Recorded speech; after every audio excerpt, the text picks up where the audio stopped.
네, 오밤중 뉴스 함께하고 계십니다. 아우, 요새 감기가 걸려서 그런가요? 이게, 저도 이게 방송을 하는데 늘 이렇게 목이 이렇게 편치가 않네요. 자, 이게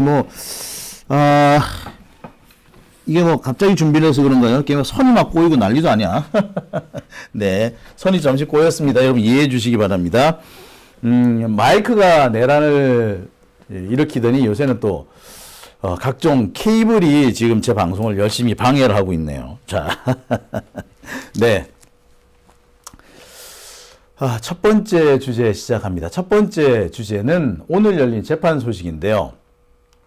오늘 윤석열 내란 사건 재판이 열렸습니다. 윤석열이 두 가지 재판을 지금 한꺼번에 받고 있죠. 하나가 공무집행 방해 재판, 또 하나가 내란 재판인데 오늘은 이 내란 재판이 열렸습니다. 내란 재판에서 오늘 윤석열이가 좀 황당한 소리를 했어요. 곽종근 전 특전사령관을 향해서 어떻게든 간에 그 특전사령관의 진술을 흔들어 보려고 한 것 같은데, 혹 때려다가 혹 붙인 상황이라고 하네요. 자, 자세한 얘기 전해드리겠습니다. 자, 지금 제 옆에 이분뉴스 강지호 기자 나와 있습니다. 안녕하십니까? 네, 안녕하세요. 자, 지호 씨 이쪽 좀 안쪽으로 오시죠. 네. 오늘 재판이 여러 개 열렸다죠? 네, 오늘 재판은 윤석열 내란 우두머리 재판 하나, 그리고 이제 한덕수의 내란 우두머리 방조죄 재판 이렇게 두 개가 열렸습니다. 자, 한덕수는 또 공소장 변경이 돼가지고 내란 우두머리 방조죄 외에 내란 주요 업무 종사 또 같이 걸려 있죠. 네, 지금 공소장이 변경되어서 내란 주요 임무 종사까지 함께 적용받고 있습니다. 선택적으로 지금 이렇게 된다고 들었는데, 자, 이 마이크가 오늘 카메라 이게 이 구도가 영 이상하네. 예. 아유. 또 라이브의 백미 아니겠습니까? 백미 아니에요. 백미라니. 흰쌀이야? 네, 자, 오늘 여기저기 준비를 하다 보니 이렇게 됐는데, 자, 오늘 윤석열 법정에서 어떻게 나오던가요? 오늘 윤석열이 요즘 계속 법정에 나오네요. 예, 요즘에 윤석열이 계속 법정에 나오고 있고, 그 이전에 윤석열이 주요한 증인이 나오면 본인도 나오겠다라고 이야기를 했습니다. 네. 각종군 사령관 같은 경우에는 매우 중요한 증인이잖아요. 그렇죠. 그래서 이제 직접 본인이 나오기도 하고, 오늘 재판을 쭉 보니까 윤석열이 직접 증인에게 물어보는 경우가 상당히 많았습니다. 아하. 그래서 아마 본인이 각종군의 그런 증언을 탄핵하려고 하고 있지 않나 라고 생각이 듭니다. 자, 우리가 이 내란 재판을 보면은 그 피고인이 직접 그 신문을 하잖아요, 증인들. 네. 근데 다른 재판에서 그게 안 돼. 저는 그 증인이 나왔을 때 피고인이 직접 이렇게 증언을 탄핵시키려고 노력하는 거는, 특히 증인 신문을 하는 건 처음 봤습니다. 네. 간혹가다 있긴 한데 윤석열은 수시로 써먹잖아요. 솔직히 이재명 대통령도 이제 법정에 섰을 때 직접 신문을 잘 안 한단 말이에요. 그리고 별도 허락을 받기도 하고 그러는데, 제가 해보니까 판사들이 안 해주더라고. 안 해줘요. 안 해주는데, 희한하게 윤석열하고 유동규만 그렇게 후하더라니까. 실제로 이재명 대통령의 대장동 재판 같은 경우에도 한 1년 정도 재판에 들어가잖아요. 네. 이재명 대통령이 직접 진술하거나 증인 신문하는 경우에는 한 2번, 3번도 안 됩니다. 네, 그리고 길게도 안 해요. 길게도 안 해요. 근데 윤석열 같은 경우에는 10번 나오면 9번은 물어봅니다. 그러니까 글쎄, 무슨 윤석열이 나름 특혜를 입는다는 생각도 들어요. 물론 피고인도 자신이 할 말이 있으니까 하겠죠. 질문할 수도 있겠죠. 그런데 그렇게 되려면 다른 피고인들도 모두 동일한 권리가 인정돼야 되는데, 윤석열한테만 왜 이런 권리가 인정되는지 모르겠어요.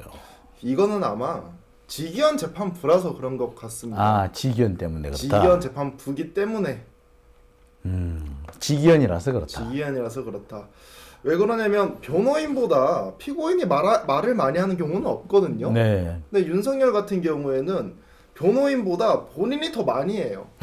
그리고 심지어 제가 오늘 잘 확인을 했거든요. 네. 윤석열이 각종군 사령관 이제 반대신문 진행할 때 본인이 펜대를 가지고 왔더라고요. 그래서 본인이 막 열심히 뭔가 적어요. 어허. 막 공부를 하더라고요. 네. 그러면서 주변에 있는 변호사를 불러요. 오. 바로 옆에 있는 변호사뿐만 아니라 조금 떨어진 변호사도 부릅니다. 그러면 이렇게 쪼르륵 쪼르륵 가가지고 지시를 재판 받고 중에? 재판 중입니다. 달려가서 윤석열에게 이야기 듣고 바로 본인의 자리에 착석을 해서 그 다음에 막 신문하고 그런 경우도 있어요. 되게 희한한 게 그때 이재명 대통령 재판을 할 때인데 변호인이 이재명 대통령 옆에 가가지고 이렇게 귓속말을 잠시 했어요. 잠시. 오래도 안 했어. 정말 잠시 몇 초 이렇게 했는데 세상에 그걸 가지고 그 검사들이 벌떼같이 일어나가지고 저거 못하게 막으라고 왜 특혜 주느냐고 그렇게 바득바득 대들었던 기억이 나거든요. 근데 윤석열은 진짜 특혜네. 윤석열은 뭐 거의 토론이었습니다. 그러니까 이게 참 그래요. 글쎄 지금 재판 진행 과정이 틀렸다라고 보기는 어렵겠습니다만 틀린 게 아니면 다른 사람도 동일한 권리를 누릴 수 있어야 되는데 지금 직위원 재판부는 윤석열한테만 특별히 인정하는 게 참 많은 것 같아요. 그렇죠. 뭐 사실 이 초기의 직위원 재판부와 현재의 직위원 재판부를 보면 약간의 소송 지위가 괜찮아졌다라고 평가는 하기는 하나 사실상 이거는 정치적 상황이 약간 달라졌고 그리고 두 번째로는 실제로 중개 재판이 이루어지기 때문에 많은 시민분들께서 직위원 재판부가 어떻게 소송 지휘를 하는지 알 수가 있는 상황입니다. 그렇기 때문에 직위원 재판부 같은 경우는 그러한 부담감 때문에 지금 소송을 좀 잘 하려고 하는 거지 만약에 이러한 변화가 없었다라고 하면 직위원 재판부는 아마 그대로였을 겁니다. 그렇죠. 네, 참. 자, 오늘 이 곽종건 사령관이 그 윤석열 재판에서 증인으로 나왔잖아요. 네. 오늘 주로 어떤 얘기를 묻던가요? 오늘 가장 중요한 이야기가 나왔는데 그 대통령과 그리고 김용현 그리고 사령관들이 사실 여러 번 만났습니다. 네. 안가에서도 만나고 공관에서도 만나고. 근데 그 중에서 가장 중요한 내용이 10월 1일 날 나와요. 그러니까 2024년 예. 10월 1일 작년 국군의 날이죠. 네, 맞습니다. 그날에 아마 윤석열이 3년 연속으로 국군의 날 행사를 대규모 퍼레이드를 열어가지고 자기 딴에는 엄청 지금 고무돼 있는 시점이었던 것 같아요. 첫 해는 열중쇼를 안 해가지고 날 좀 시비가 됐는데 아무튼 그 논란거리가 계속 이어지고 있었습니다만 본인은 엄청 좋은 그런 그렇죠. 상황이었죠. 네, 그러한 상황에서 원래 약 20명의 군 수뇌부들을 부를 예정이었다고 합니다. 대통령 공간에. 그런데 이제 김영현이 만류를 해가지고 서울에 있는 사람만 부르자라고 했습니다. 그래서 모였던 사람이 윤석열, 김용현, 이진우, 여인영, 곽종근, 강호필 이렇게 6명이 모였어요. 오, 내란의 핵심 멤버들이 다 모였네요. 그렇죠. 우연치 않게 그 핵심 멤버들이 모이게 된 거죠. 네. 이 당시에 윤석열이 이제 얘기를 하게 되는데 이렇게 얘기합니다. 당시에 번개로 모였고 소주하고 맥주하고 섞어서 폭탄주를 돌리기 시작했다.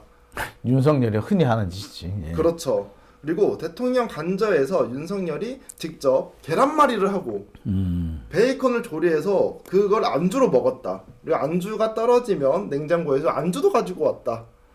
라고 하면서 우리 술도 너무 많이 먹었고 이런 분위기였는데 어떻게 시국 이야기를 하겠느냐라고 이야기를 합니다.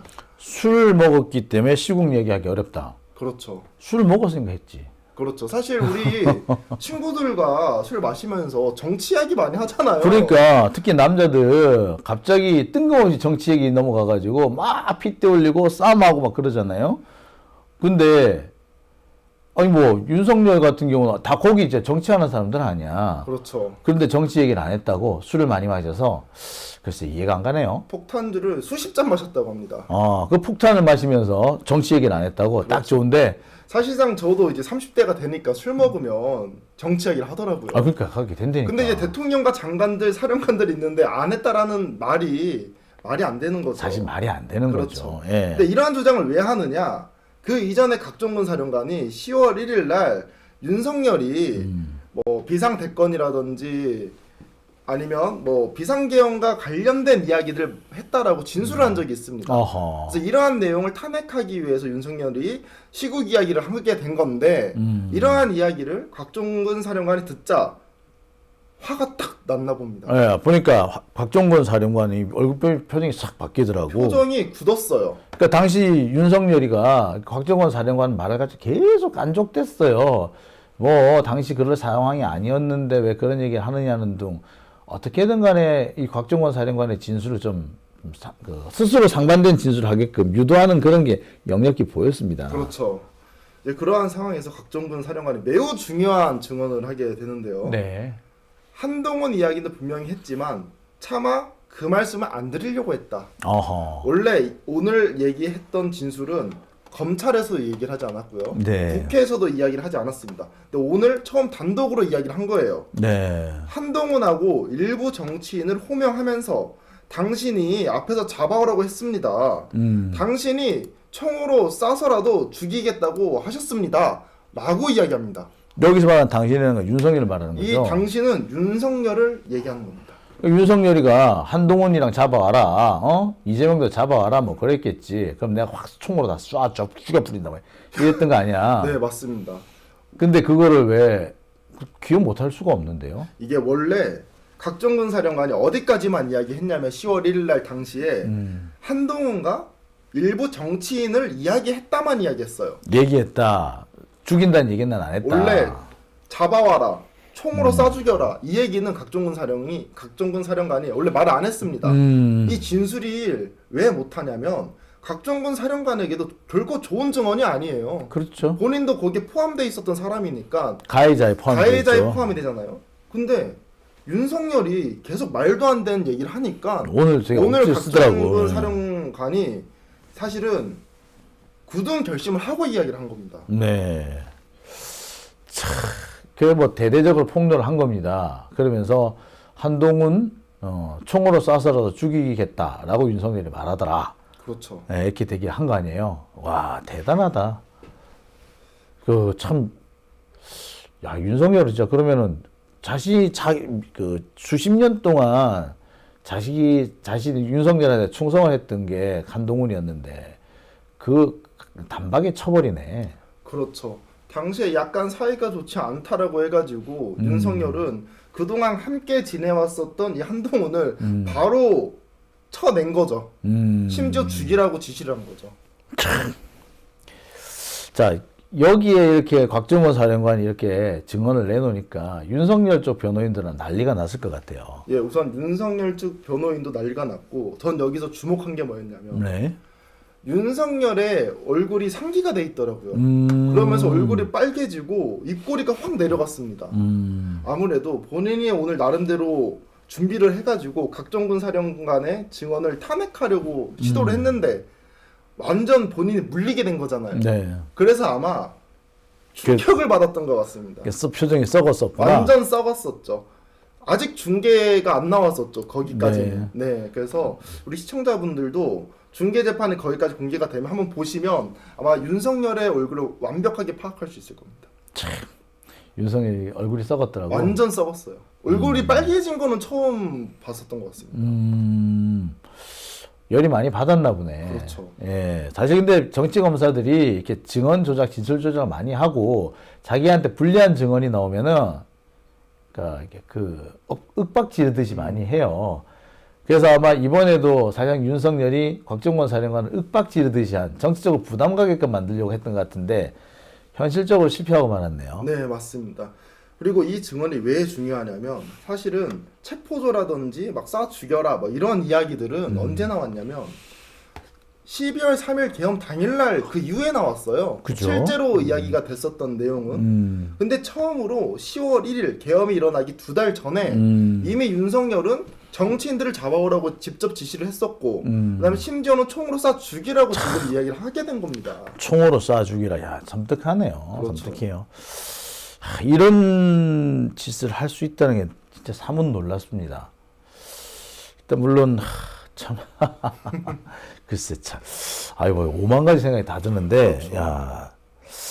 자, 계속 이어서 말씀해 주시죠. 또 어떤 내용들이 또 제기가 됐나요? 네. 오늘 재판에서 꽤 내용이 좀 눈에 띄는 게 있었을 것 같아요.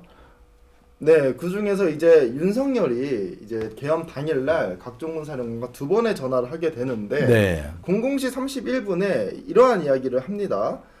그 오늘 국회 문을 부수고서라도 들어가라 라는 원래 이야기를 했었어요. 지시를. 아, 그러면 이미 초기에 네. 그 지시가 내려왔네. 그렇죠. 초기에 내려왔는데 이제 각종군 사령관이 이에 대해서 증언을 하자 윤석열이 확보라는 것이 결국 공공의 질서라는 것을 위해서 민간인을 억압하지 않고 질서를 유지하기 위해서 한 것이다라고 이야기를 해요. 그러니까 질서 유지를 위해서 우리가 계엄을 일으킨 것이다라고 얘기하니까 각종군 사령관이 수긍할 수 없다라고 이야기합니다.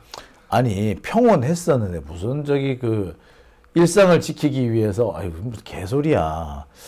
아, 윤석열은 아직까지 이렇게 망상을 못 버리는 것 같네요. 그렇죠. 참 다행히 이렇게 반박이 나왔으니 망정이지 안 나왔으면 진짜 잠 못 자지 않았을까 열받아서. 아마 그랬을 겁니다. 예, 참네. 아, 참 그래요. 이게 보면.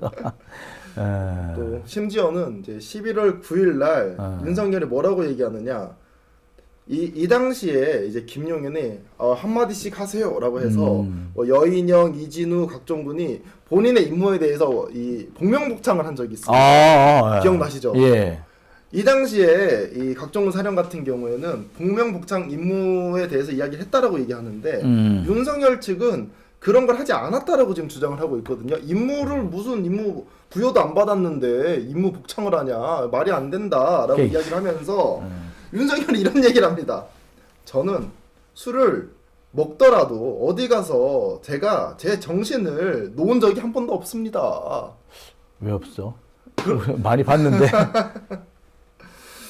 이게 아마도 본인은 이게 기억 안 난다라고 하잖아요. 근데 본인이 술 많이 먹어도 이런 것쯤은 기억할 수 있다라는 거예요. 그러면서 본인의 말에 맞다라고 지금 주장을 하고 있는 겁니다. 야, 참 불행하네요. 이런 사람이 그렇죠. 대통령을 했다는 게. 참 불행하죠. 예. 자, 오늘 그럼 윤석열 재판에서는 곽정원 사령관만 등장을 한 건가요? 네, 오늘 이제 각종군 사령관의 마지막 이제 변호인 측의 반대 신문이 진행이 되었습니다. 곽정원 사령관은 그동안 참 이래저래 고초가 심했을 것 같은데 뭐 어떻든 건가요? 오늘? 사실 각종군 사령관은 오늘 사실 덤덤하게 진술을 이제 증언을 잘 마쳤었던 것 같고 특히 이제 변호인 측에서 사실 딴지를 많이 걸 수밖에 없는 상황입니다. 왜냐하면 각종군 사령관이 그동안 진술했던 것이 윤석열에게는 너무나도 불리한 진술들밖에 없었어요. 그렇죠. 사실상 국헌문란 행위를 대놓고 각종군 사령관이 얘기를 하고 있는 겁니다. 그렇기 때문에 변호인 측에서 공격적으로 나올 수밖에 없는데 각종군 사령관 같은 경우에는 본인이 진실을 이야기하다 보니까 본인의 진실이 탄탄하잖아요. 네. 그러니까 말이 꼬인다던가 그러진 않았습니다. 그냥 덤덤하게 본인의 내용을 진술했습니다. 오늘 뭐 다른 뉴스를 보니까 곽정원 사령관이 상당히 격앙이 있는 듯한 이런 기사가 있던데 격앙까지는 아니었군요. 아마 제가 오전에는 한독수 재판 들어갔었잖아요. 근데 오전에 윤석열이 상당히 많이 태클을 걸었다고 하더라고요. 아마 그래서 각종군 사령관이 약간 그 업이 되지 않았나라고 생각됩니다. 검사들이 흔히 쓰는 수법이에요. 그렇죠. 일부러 이렇게 자극을 해가지고 자신들이 원하는 진술을 끌어내려고 하는. 아이고, 이번 재판에도 그대로 좀 적용이 되는 것 같네요. 네, 맞습니다. 자, 오늘 재판 뭐 간단하게 요약을 해주신다면 어떻게 요약하실까요? 네, 오늘 윤석열이 이제 두 번째로 출석을 했는데 이거는 제가 뭐 이전에 말했었던 것처럼 주요한 증인이 나와서 그럴 수도 있지만 사실 지금 한독수 재판과 노상원 재판이 11월 달이면 결과가 나옵니다. 그렇죠. 사실상 내란 재판이 처음 결과가 나와요. 그러다 보니 본인이 불안하니까 직접 나와서 그 증인에 대해서 탄핵하려고 나온 것이 아닌가라는 생각이 들고요. 우선 윤석열 같은 경우에는 본인이 계엄을 했다라는 것 자체에 대한 반성이 전혀 없는 상황입니다. 야, 진짜 반성이 없더라고. 반성이 없어요. 그래서 우리 시민분들께서 지금 중계재판도 하고 직접 방청을 한 뭐 제 방송도 보시고 하잖아요. 윤석열이 끝까지 어떻게 주장하는지 우리가 추적을 하고 이걸 기록으로 남겨야 됩니다. 야, 그렇죠. 네. 예, 기록으로 남기는 게 중요합니다. 맞습니다. 자, 한편 또 답답해지는데 그래도 재판 속도가 조금씩 빨라지는 것 같아서 그나마 다행이긴 하네요. 네, 맞습니다. 한 가지 고무적이라고 느꼈었던 게 오늘 증언한 내용이 워낙 충격적인 내용이라서 네. 사실 직위원 못 믿잖아요. 저도 못 믿는데 아무리 직위원이라고 하더라도 이거는 무죄 주기는 쉽지 않다. 무기 아니면 사형을 줄 수밖에 없는 상황으로 지금 가고 있지 않느냐라고 생각이 듭니다. 네. 부디 그들에게 사형장이 기다리기를 좀 진심으로 바라봅니다. 네. 자, 첫 번째 주제 여기까지 하고요. 이 다음 주제로 넘어가겠습니다.